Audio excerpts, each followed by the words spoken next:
estadísticas, algunos números, contarle cómo es un poco el protocolo de funcionamiento del dispositivo. A ver.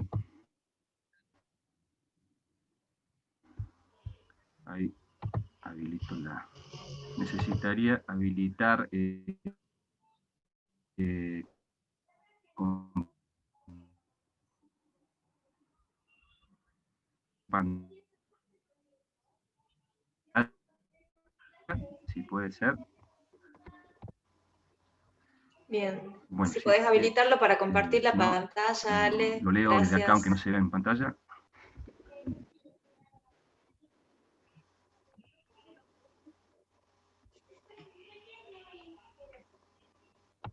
Si no, leo el PowerPoint para no demorar demasiado. Ah, ahí está, a ver. Ah, no. Bueno, les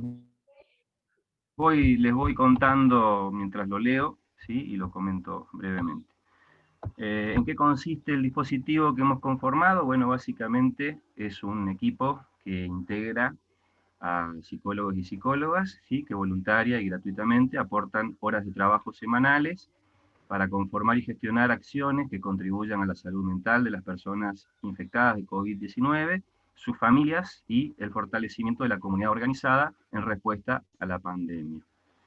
Y realizamos dos acciones específicas. Estas son, por un lado, el encuentro mediante videoconferencias para asesorar y fortalecer a la comunidad organizada, a las instituciones de la sociedad civil, y también una segunda acción que sería concretamente el dispositivo de asistencia en urgencia de salud mental a personas infectadas con COVID por videoconferencia de WhatsApp. Vamos por partes, les comentamos primero en qué consisten los encuentros de asesoramiento y fortalecimiento de la comunidad.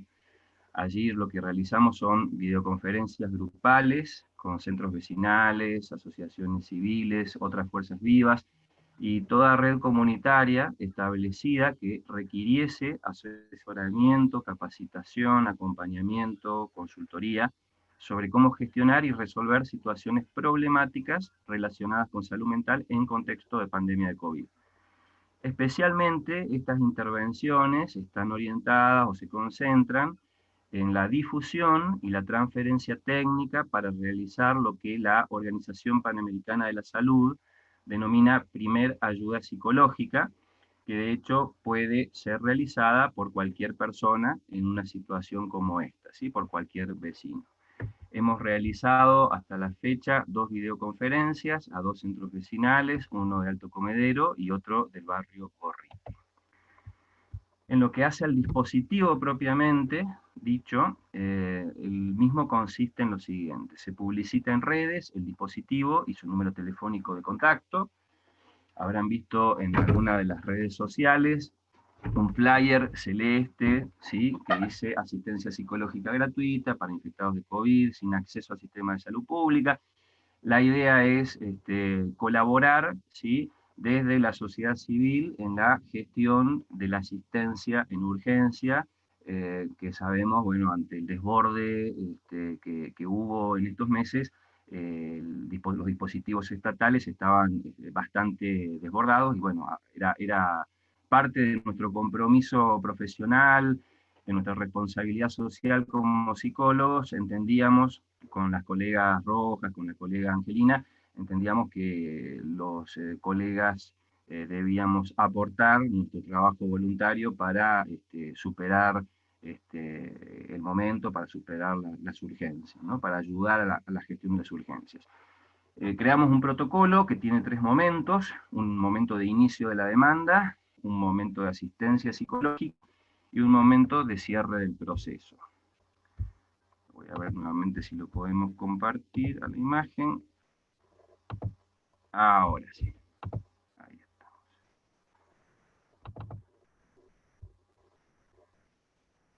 Bien. Díganme si se ve correctamente, por favor.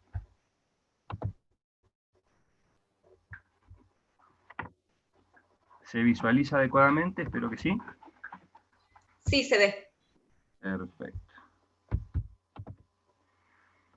Entonces, lo que les acababa de comentar, bueno, tiene un poco que ver con esto, el momento de encuentros de asesoramiento y fortalecimiento de la comunidad organizada, en el cual básicamente acercábamos a las instituciones participantes en las videoconferencias una serie de materiales de rápida lectura de la OPS y del Ministerio de Salud de la República Argentina, para brindarle a los centros vecinales y a las asociaciones civiles algunas herramientas, algunos protocolos muy básicos, muy simples sobre primera ayuda psicológica.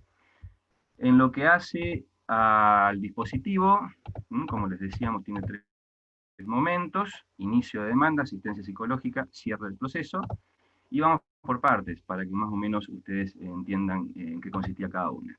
Inicio de la demanda: acá se realiza una llamada o mensaje solicitando la asistencia, ¿sí? O sea, la persona lo hace, en ese momento se informan las características del servicio, se evalúa la pertinencia de la intervención, es decir, si corresponde a los criterios de admisión que establecimos como equipo, que básicamente era que las personas estén transitando por coronavirus positivo, que estén en cuarentena o que hayan pasado la cuarentena hace no más de 2 semanas. Muchas veces las demandas no tenían estrictamente que ver con esto, y sí con otros temas de salud mental. Entonces, por supuesto, se evaluaba si correspondía la derivación a otro dispositivo. Se explican las condiciones de la intervención, se acuerda día y hora para videoconferencia, se asigna un profesional. Esto es importante decirlo: si el caso era de una urgencia muy, muy elevada, se daba una inmediata atención, ¿sí? En lo posible se trataba, bueno, de racionalizar los tiempos disponibles de los tres profesionales para tratar de brindarles una atención con suficientes horas y con una atención más personalizada. Se toman los datos personales, se agenda teléfono, por el mensaje de WhatsApp se transmite un consentimiento informado, un texto de consentimiento informado, el cual el sujeto tiene que, obviamente, poner nombre, apellido, DNI, y decir si acepta esas condiciones. Se pide una foto de su DNI para identificarlo, para saber que es realmente quien dice ser. Se da aviso al profesional asignado, ¿sí? Con captura de pantalla, de consentimiento, datos personales y de contacto.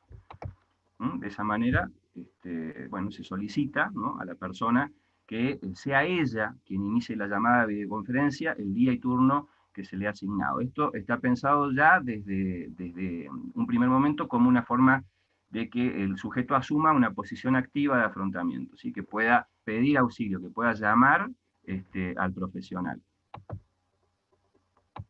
La asistencia psicológica, propiamente dicho, el segundo paso. Aquí el profesional espera 5 minutos, hasta 5 minutos pasada la hora del turno. Si no recibe la videollamada, contacta a la persona, y la videoconferencia dura entre 30 y 45 minutos. Básicamente se pide que describa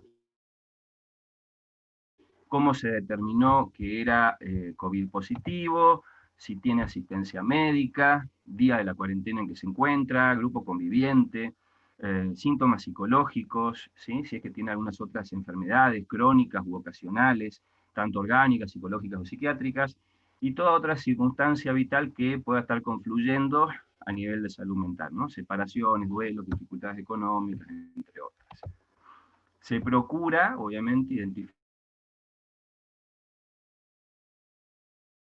factores de riesgo, así como los factores. Se chequea información objetiva sobre el virus, o sea que la persona tenga una cognición realista respecto a la enfermedad que está transitando, esto con la idea de disminuir temores e inquietudes, ¿sí? Se brindan también orientaciones, recomendaciones y técnicas psicológicas, eventualmente, para cada encuentro se solicita un próximo contacto para seguimiento a los 2 o 3 días. En todos los casos siempre se le solicita que sea el sujeto quien llame a la hora indicada, el día indicado, siempre buscando que vayan logrando la autonomía, ¿sí? Y la asunción bueno, de la mejora, de una mejora sustancial en sus condiciones vitales y de salud mental. Siempre la idea, ¿sí?, esto lo recalcamos, es alentar la autonomía, lo acabo de decir, creciente del sujeto, asistido para alcanzar por sí mismo resiliencia y fortalecimiento de los autocuidados. Si la persona muestra excesiva inestabilidad emocional o requiere intervención de otros profesionales o instituciones, por ejemplo, de salud, de género, salud mental, familia, niñez, etc., se gestiona la derivación correspondiente. El tercer momento, que sería el del cierre del proceso, a la semana o 2 semanas de seguimiento, ¿sí? Consiste en que el profesional asignado evalúa si la persona recuperó el dominio emocional suficiente para desenvolverse con autonomía. Si esa evaluación es positiva, se dejan planteadas una serie de recomendaciones de salud mental que el profesional considera pertinente. Y obviamente se deja la invitación a que nos contacte en el futuro si es que tuviera alguna urgencia nuevamente para tratar de acompañarlo de alguna manera.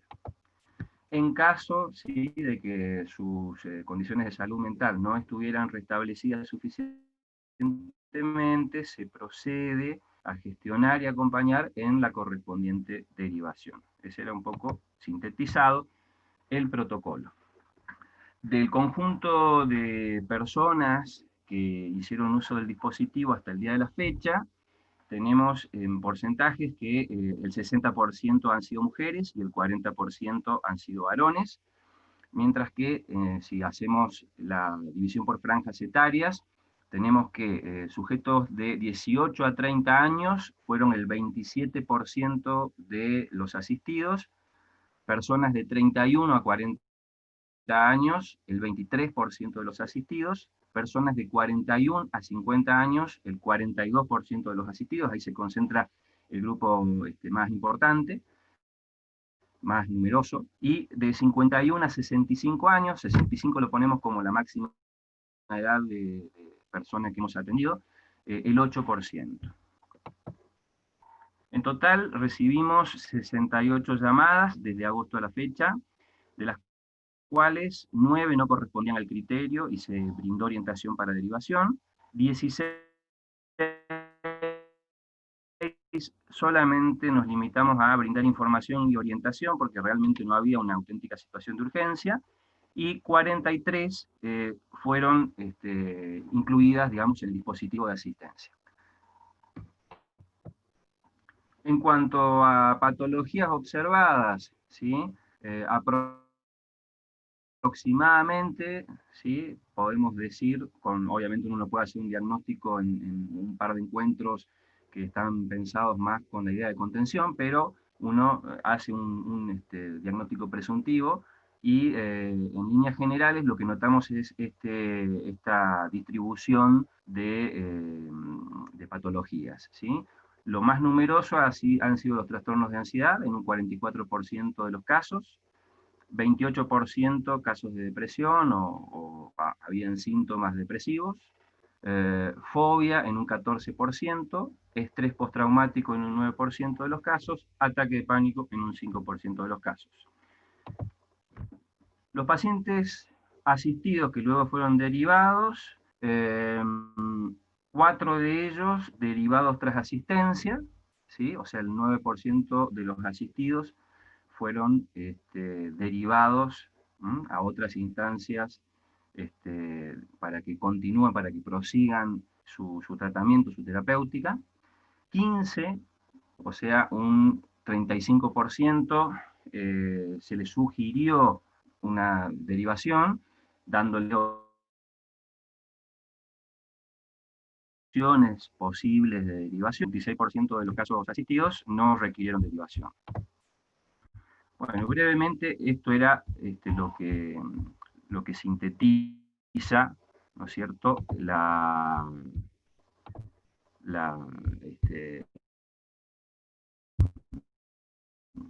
el funcionamiento del dispositivo. A ver, perdón que salgo de pantalla, listo, y ahí volvemos a vernos los rostros. Bueno, esta es mi primera participación, yo hacia el final vuelvo a hablar, le cedo ahora la palabra, como habíamos convenido, a Angelina, a Paola Angelina. Bueno, yo un poco voy a ampliar sobre cómo fue el encuentro con estos pacientes, y pacientes sí, pacientes, porque en realidad hubo una demanda por parte de ellos. A veces empezaba a hablar la persona que había hecho la demanda, pero después terminábamos atendiendo a toda la familia, porque venía el contagio del hermano, el contagio de la madre, y bueno, ya ellos tenían un dispositivo donde poder hablar y empezaban a colarse, digamos, en la demanda. Entonces, bueno, uno fue organizando la escucha para poder asistir a todos, ¿no? En realidad, la mayor cantidad de casos, había mucha angustia y mucha soledad en el proceso del atravesamiento del COVID, ¿no? En otros casos, ellos ya venían con un diagnóstico hecho, dice, estoy con ataque de pánico. Y bueno, uno trataba de sacarlos de esa cristalización en ese significante y tratar de llevarlos a un lugar más amable con ellos mismos. En otros casos uno tuvo que intervenir hasta para poder conseguir una receta de medicamento, o sea, nos pusimos a disposición de la necesidad de cada uno de ellos. Este, Personalmente, creo que no todos tenían la posibilidad de acceder a medicamentos y cuando en la etapa de contagio, la angustia de no poder acceder al medicamento los desestabilizaba aún más, ¿no? Hasta que, bueno, logramos a través de las conexiones con las instituciones ya que están dentro del dispositivo del COE, del gobierno, poder conseguir la receta para esos medicamentos y eso ya era terapéutico para ellos. Contar con el medicamento y poder tener eso a disposición. En otros casos, bueno, ya salían de los 14 días y ya estaban mejor y se sentían mejor y ahí había como un contragolpe de angustia que aparecían sintomatologías que no eran propias del COVID. ¿Sí? Y eso me llamaba la atención porque es como que se activaban otros traumas, otras cuestiones que de repente no las tenían del todo resueltas y este hecho de estar cerca del imaginario de la muerte y muy cerca de eso activaba situaciones que habían vivido por ahí hace 10 años y que eran los mismos síntomas que ellos sentían ahora y que no eran los propios, como digo, del COVID. Entonces, bueno, ya ahí uno empieza a ver que el COVID fue un disparador de síntomas y angustias anteriores. Y esto también es interesante porque abre al sujeto, lo pone en una situación de vulnerabilidad subjetiva mayor aún. La verdad que yo no esperaba poder hacer una escucha, digo, bueno, más bien uno va a estar en una situación de emergencia, en una situación de contención, pero evidentemente aparecen estas cosas y uno va tratando de llevarlo al paciente, al sujeto, a un lugar donde, como decíamos, uno me dice, bueno, dice, estábamos en el río, ahora ya estamos haciendo pie. Digo, bueno, hay que hacer pie, hay que salir a la orilla, le decía yo. O sea, ya empieza un diálogo más que una situación solo de escucha terapéutica. Por otro lado, la necesidad que uno ve en los sectores más humildes de poder tener un dispositivo donde poder hablar con otro y ser escuchado. Eh, las madres aparecían en cámara diciendo gracias, gracias por atenderlo a nuestros hijos. Yo digo, hay toda una demanda por parte de los sectores humildes de querer ser escuchados y atendidos. Eh, Creo que uno se puso a disposición y en realidad también ellos nos atendieron a nosotros, porque creo que nosotros como psicólogos, frente a una situación así y la impotencia de no poder hacer mucho más que esto, nos dieron la posibilidad de sentirnos útiles. Y eso es un ida y vuelta entre el profesional y el paciente, todos en una misma situación, afectados todos por esta situación, y donde la posibilidad como psicólogos de ofrecer un espacio donde el otro pueda llamar y ser atendido, ya eso es importante. Muchas veces los pasajes al acto y tienen que ver con esto de que llaman y nadie los atiende del otro lado. Creo que cuando el otro no está presente, cuando el otro lo rebota y no contesta, eso es tremendo en estos momentos, porque la peor catástrofe que le puede suceder a un sujeto es la falta de vínculo. Y esta posibilidad de hacer lazo social con un terapeuta, con un psicólogo es importantísimo en estos momentos porque eso le permite a ellos poder hacer uso del lenguaje para salir y tener ese lazo social que le permita tramitar lo que le está pasando. Eh, bueno, a mí me tocó atender a 5 familias, digo yo, porque empecé con uno, pero terminamos con toda la familia y muchos de ellos ya salieron y algunas mujeres, por ejemplo, que ya estaban bien y que estaban ya volviendo a recuperar su autoestima y así teniendo actitudes ya hasta de coquetería femenina, es decir, voy a sacar toda esta ropa que no la quiero ver más porque esta es la ropa de la cuarentena y qué sé yo, me llaman angustiadas diciendo que tienen que volver a trabajar a las escuelas, algunas son celadoras, otras son personal de maestranza y que tienen miedo de volver. O sea, hay toda una cuestión que yo digo, bueno, ahora ya dependerá de las políticas públicas que se apliquen, que aquellos que han logrado atravesar la pandemia y puedan recuperarse, que no tengan recaídas por las medidas que se tomen, que por ahí no son las más prudentes en este momento, a mi entender, no me hago cargo ahí de lo que estoy diciendo yo, pero creo que hay una voluntad de cuidado, una voluntad de querer salir adelante en los sectores más humildes que es admirable, y un cumplimiento con la cuarentena. Que yo digo, esa solidaridad que aparece entre los vecinos y entre la misma familia en la que viven, es para tener en cuenta, ¿no? Bueno, eso es un poco la experiencia que a mí me tocó desde el lado de la atención. Creo que tenemos una demanda de asistencia psicológica en los sectores más vulnerables y que este dispositivo, si sirve para eso, habremos cumplido parte del objetivo y seguramente estaremos dispuestos para situaciones de emergencia y veremos cómo se continúa con esto porque realmente trabajar con la demanda genuina no es lo mismo que trabajar con una hora después o porque el docente lo manda al chico y demás. Acá apareció la demanda genuina y trabajar con eso a mí me gratifica muchísimo.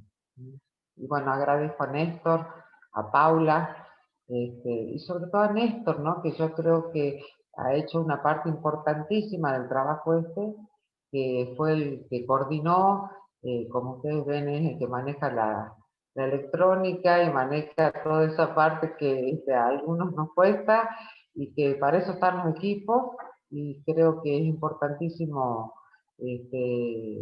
trabajar en equipo también, ¿no? Estamos muy acostumbrados a trabajar solos y no es lo mejor, ¿no? Así que les agradezco a mis compañeros y bueno, veremos cómo seguimos, ¿sí? Muchas gracias.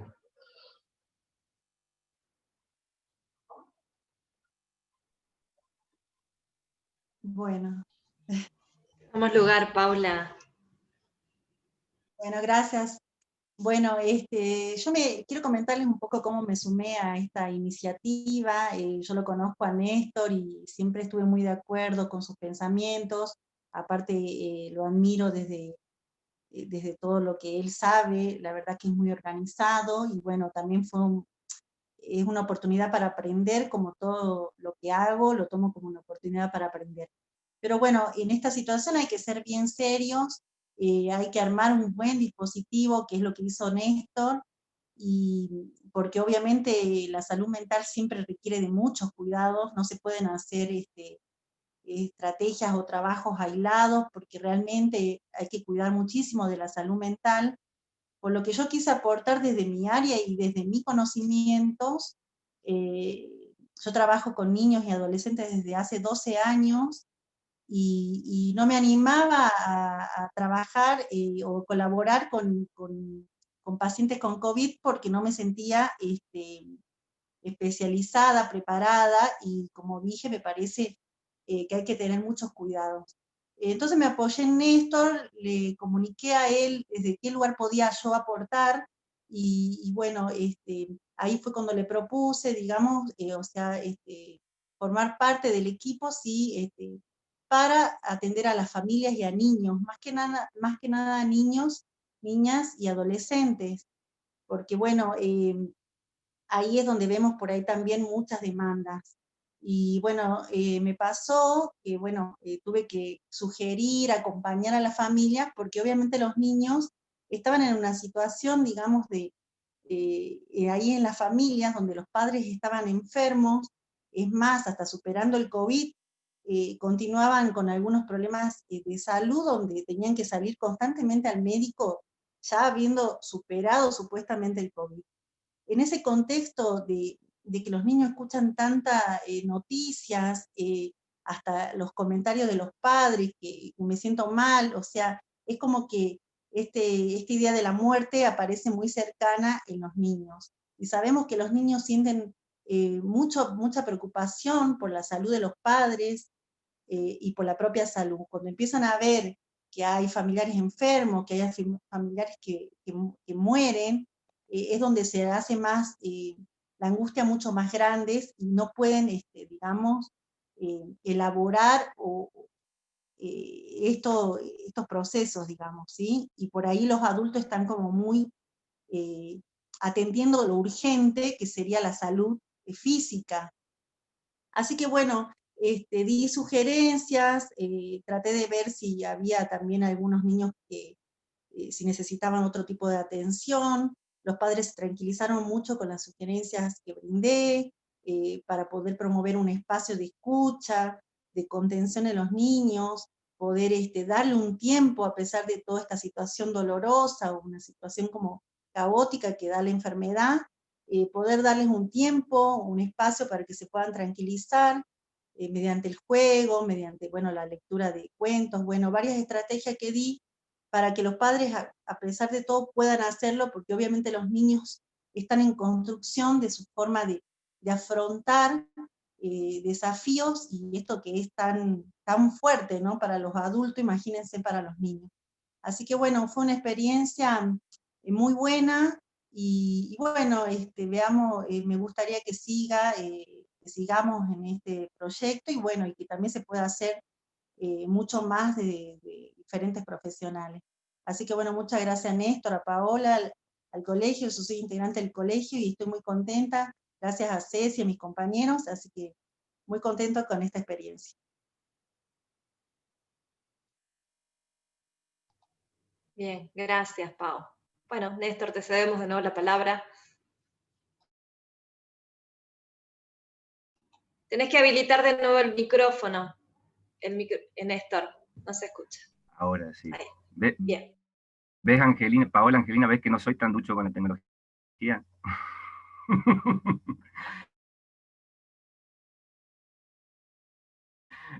Bueno, en realidad esto es un esfuerzo de los tres.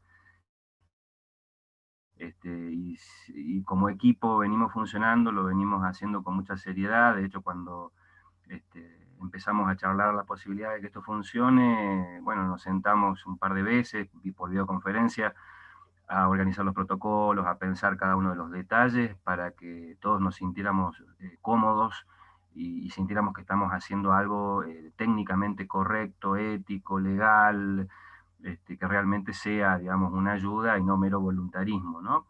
Que eso es muy importante, que esto es una intervención profesional.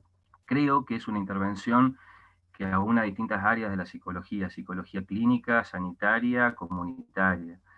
Y creo que en ese sentido, este tipo de dispositivos eran y son muy necesarios, más después de las recomendaciones brindadas por el Ministerio de Salud de la Nación a la provincia de Jujuy, de fortalecer la esfera comunitaria como una pata indispensable para enfrentar la pandemia.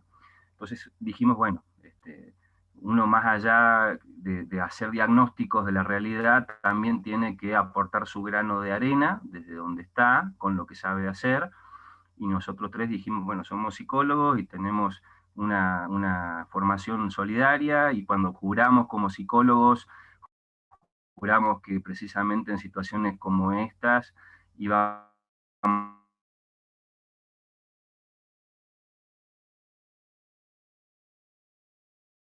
a estar presentes de manera gratuita, de manera solidaria, que es lo que está abierto a cualquier otro colega, otra colega que se quiera sumar, ¿sí? Esto es un equipo que lo que busca es, desde la sociedad civil, aportar un grano de arena a la gestión de salud mental en un área como la comunitaria, que ha estado tan descuidada los últimos años. En ese sentido, cuento, sin dar nombres obviamente, igual que lo hizo Angelina, un poquito, algunas anécdotas de las personas asistidas, ¿no? A mí me preocupa mucho, sobre todo me preocupó mucho a lo largo de las asistencias realizadas, que los casos más graves, más agudos, ¿sí?, de ataque de pánico, de estrés postraumático, provenían de la famosa primera línea, ¿sí? O sea, de personas que están trabajando en el ámbito sanitario o en el ámbito de seguridad. Y realmente lo pudimos palpar en carne y hueso, en un caso singular, ¿sí? Por ejemplo, un enfermero de un sanatorio privado, de una clínica privada, que siendo él enfermero y su hermana enfermera, ambos trabajadores de UTI, o sea, de unidades de terapia intensiva, nada más que su hermana en un hospital público, mientras su hermana atendía 2 casos de emergencia COVID, él tenía a su cargo 8 casos. O sea, estaba absolutamente estallado y tuvo un ataque de pánico en medio de la ruta, ¿sí?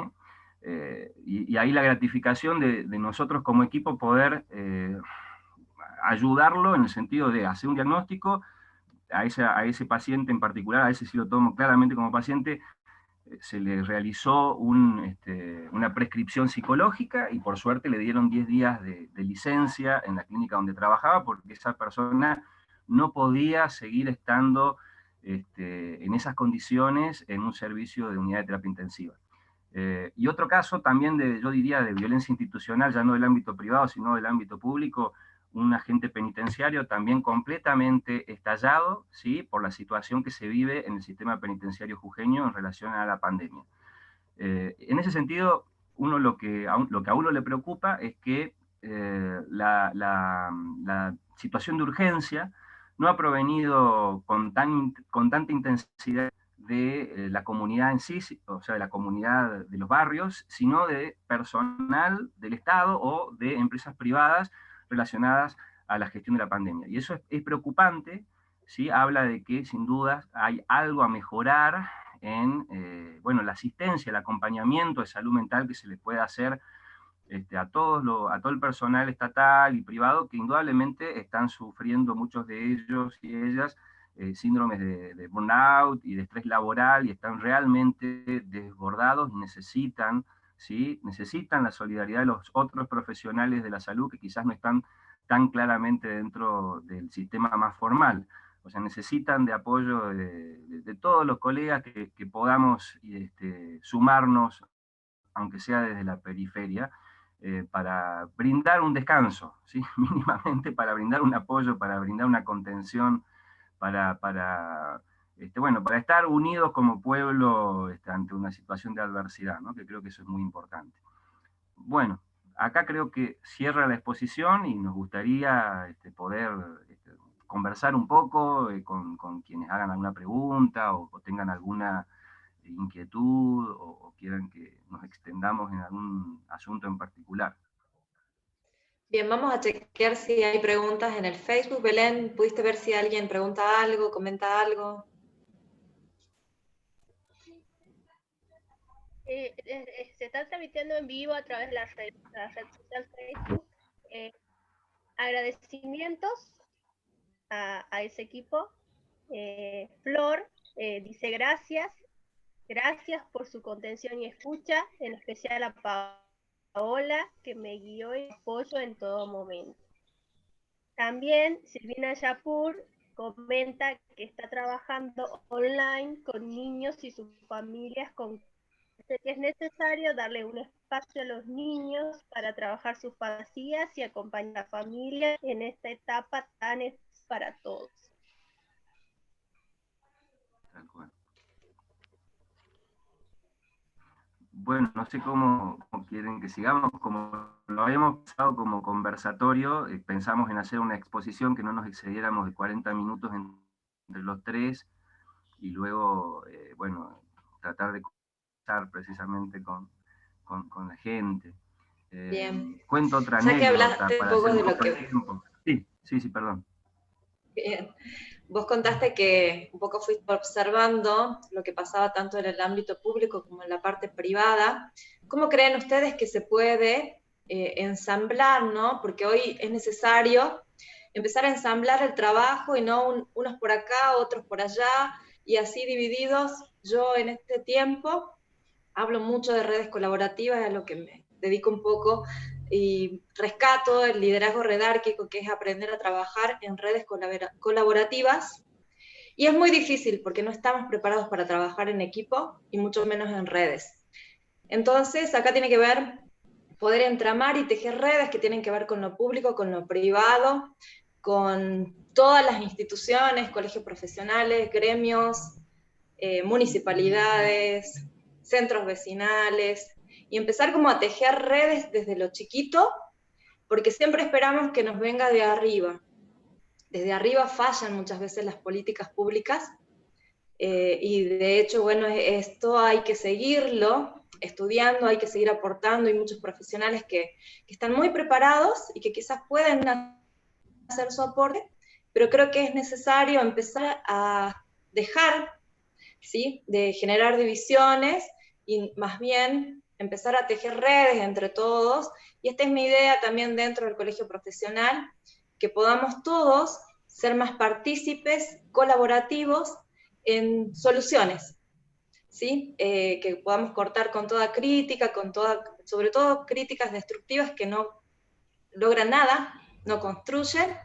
Entonces, ¿cómo podemos, si ustedes lo han podido ver, visualizar, cómo podemos ir tejiendo de a poquito estas redes colaborativas y redes de trabajo, sin que uno sea de los radicales, otro de los peronistas, otro de la izquierda y otro otro del colegio psicólogo, otro del gremio tal? ¿Cómo podemos ir aportando en este trabajo en red? No sé, una pregunta. Bueno, fundamentalmente una actitud ética implica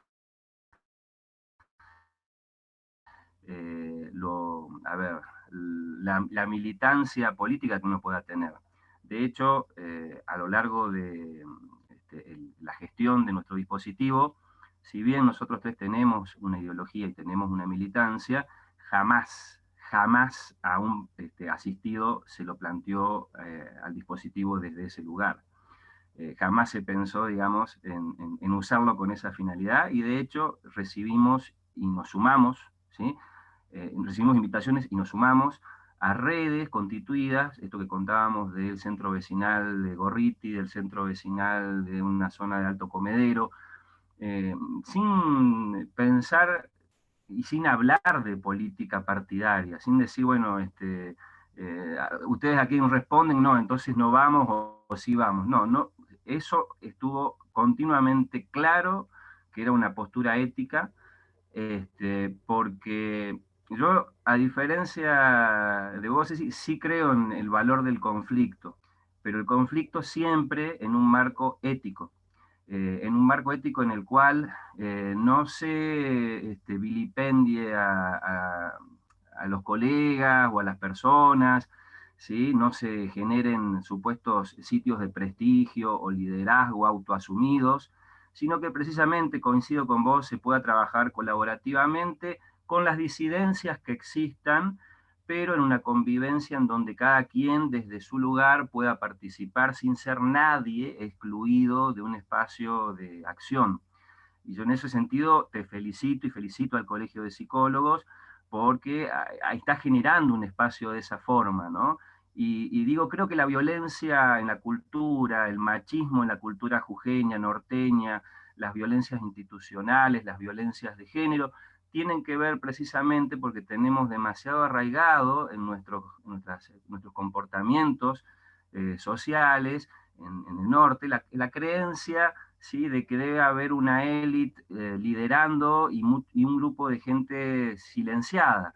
Creo que precisamente por eso, coincido con vos, hay que partir de las bases, hay que partir de los centros vecinales, hay que partir de la demanda de una comunidad, desde allí sumar a la sociedad civil y desde abajo presionar para que el Estado ejecute su rol de un modo serio, responsable y no dirigista, sino participativo, transparente, convocando a todos los sectores, convocando a la sociedad civil, algo que indudablemente no ha pasado, a mi entender, ¿sí?, desde mi entender, en la actual pandemia en la provincia de Jujuy. Obvio, son opiniones, son también posturas en base al diagnóstico que cada quien puede hacer, o está en condiciones de hacer de acuerdo a la información que maneja, y bueno, después creo que eso genera un conflicto, pero el conflicto y la tensión son parte de la salud mental también. Si no hay conflicto, no hay vínculo, y si no hay vínculo, no hay salud.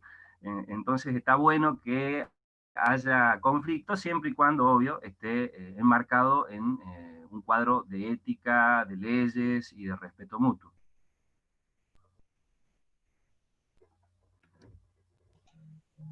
Pau, creo que querías hablar. Quería agregar algo que me parece interesante, poder elevar las voces de sectores que son multitudinarios en nuestra provincia, y que muchas veces esas voces no son escuchadas a la hora de definir políticas públicas. Creo que también al poder tener esa escucha, el Colegio de Psicólogos también nos puede ayudar con un posicionamiento respecto a algunas medidas, algunos consejos que se puedan dar desde el Colegio de Psicólogos sobre qué medidas serían las más pertinentes y cuáles no. Yo, por ejemplo, traslado una demanda sentida de muchas madres que en los sectores vulnerables tienen que salir ahora a trabajar por el reinicio de clases. Muchas de ellas trabajan en las escuelas, en los colegios, y ellas para ir a trabajar, generalmente antes de la pandemia, llevaban sus hijitos a almorzar con los abuelos, y dejaban los hijos con los abuelos. Hoy en día tienen miedo de hacer eso, porque tienen miedo de contagiar a los abuelos, porque los chicos pueden ser portadores asintomáticos. Por otro lado, muchas de ellas han tenido COVID y están convalecientes y se sienten obligadas a ir en un horario, a cumplir, a veces a cumplir un horario. No es una función que realmente sea esencial, en algunos casos administrativa, y de poner en orden los papeles, y por ahí, por ejemplo, las hacen ir 3 veces a la semana, 2 horas, y ellas sacan el cálculo de cuánto les sale, por ejemplo, el pasaje para los 3 hijos, para ellas, 3 veces por semana, por 2 horas que van a ir, y dice, ¿por qué no nos hacen ir un solo día, de últimas 6 horas, y gastamos mucho menos en pasajes y llevar a nuestros hijos? O sea, todas estas cosas por ahí, cuando se toman las decisiones en las políticas públicas, no se tienen en cuenta el contexto en el que se mueven, que no es lo mismo un sector de clase media que puede dejar a sus hijos o con el cónyuge o con una empleada, o tiene un vehículo para transportarse que no es tan inseguro como el transporte público hoy en día, no tiene que hacer el traslado de los hijos hacia otro lugar. Bueno, todas estas cuestiones, si no se conoce cuál es la vivencia de los sectores más populares nuestros, son medidas que van a contrapelo de lo que la mayoría de la población de Jujuy tiene como posibilidad de acceder. Y en un momento así creo que por ahí el Colegio de Psicólogos puede colaborar con alguna opinión respecto, al menos, por ejemplo, descentralizar las horas, no dividir 2 horitas, el lunes 2, el miércoles 2, el viernes decir, bueno, hagan una sola jornada para que la gente no se movilice tanto, no movilice tanto a sus familias, no gaste tanto en transporte, ande menos en el transporte público. Bueno, esas cuestiones que son mínimas, pero que se pueden hacer un aporte, pero este aporte surge no porque a mí se me ocurre, sino porque uno escucha la demanda. Entonces, bueno, poder escuchar esa demanda y que esa demanda no quede en mí, sino que haya una amplificación a través del colegio de psicólogos, si ven que es pertinente, si hay alguna lógica, bueno, es un aporte que desde una institución se hace, que no es lo mismo que salir a decirlo a título personal o como grupo de psicólogos solidarios. Creo que ese encadenamiento con lo institucional me parece interesantísimo hacerlo.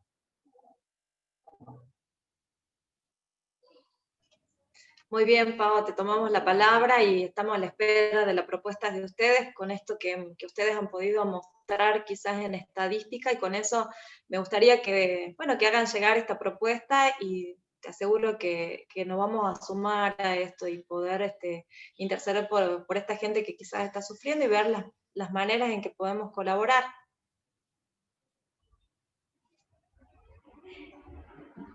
Bien. Belén, ¿hay algún comentario, algo más que quieras mencionar? Sí, hay más felicitaciones. Excelente profesional, la colega Paola Angelina. Excelente, colegas. Otro mensaje. Buen trabajo y felicidades por la iniciativa. Felicita al colegio también.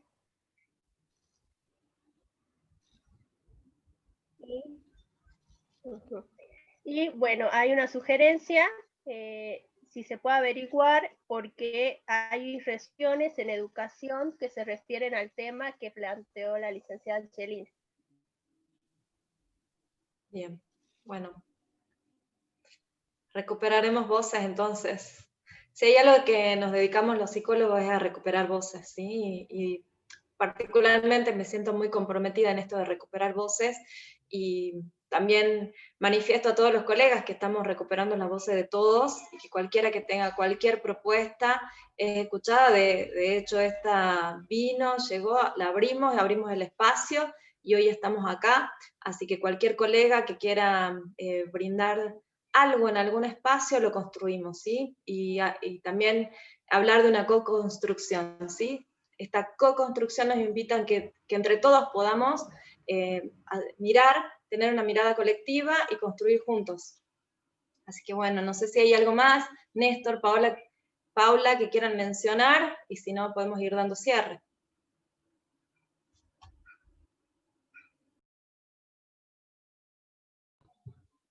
Tu micrófono, activar. Ahí está.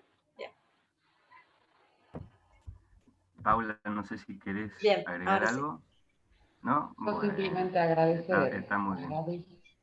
Yo quisiera nada más que agradecer y agradecer a Néstor que nos convocó, agradecer al Colegio de Psicólogos que nos abrió las puertas para poder hacer público esto, a mis compañeras de la facultad y compañeros que los veo, no los veía desde hace mucho tiempo, y a las personas que me mandaron mensajitos, realmente, bueno, muchas gracias. Bueno, yo... sí, perdón.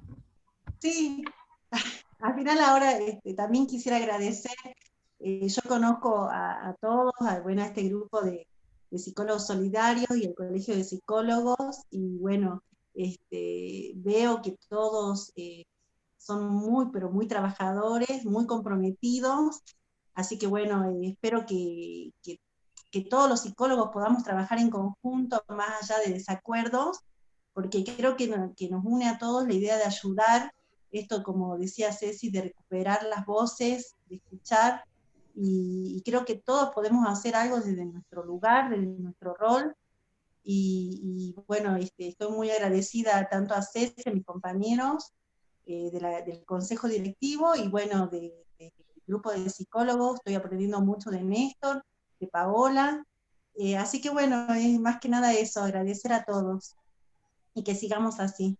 Saludos.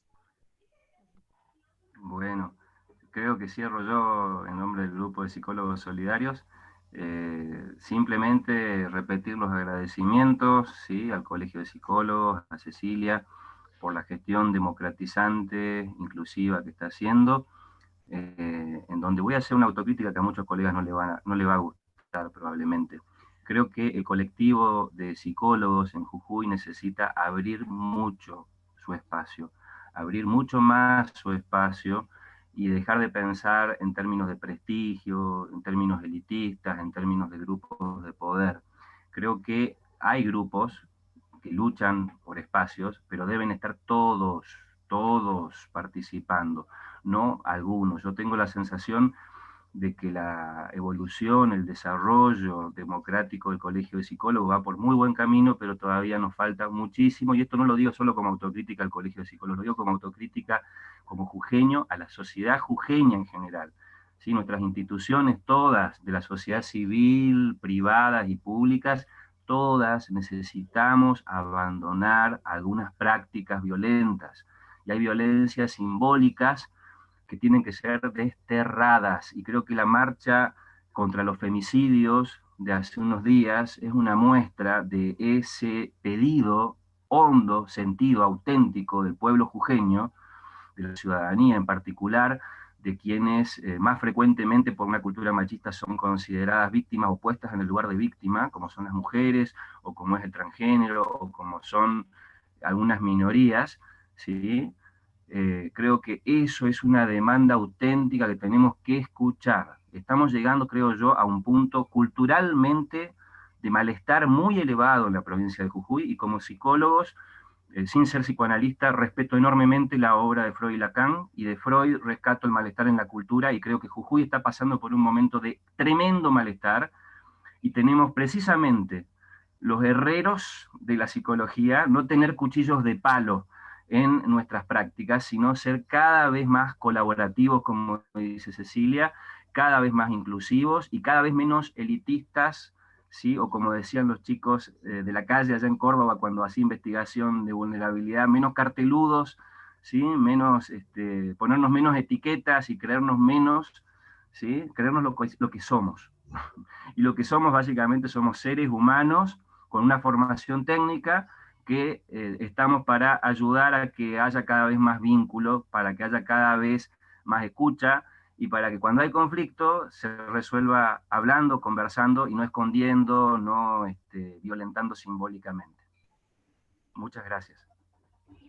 Bien, bueno, damos cierre, los esperamos en las actividades del mes de la psicología, que ya empezaron, y esperamos seguir recuperando voces, lo recuperarán los cognitivos, los gestaltistas, los psicoanalistas, los sistémicos, así que es una manera hermosa que se está gestando un movimiento re lindo para seguir recuperando voces. Bueno, gracias colegas, y seguimos esperando aportes, propuestas para todos. Bueno, que estén muy bien, buen fin de semana para todos y todas. Hasta luego.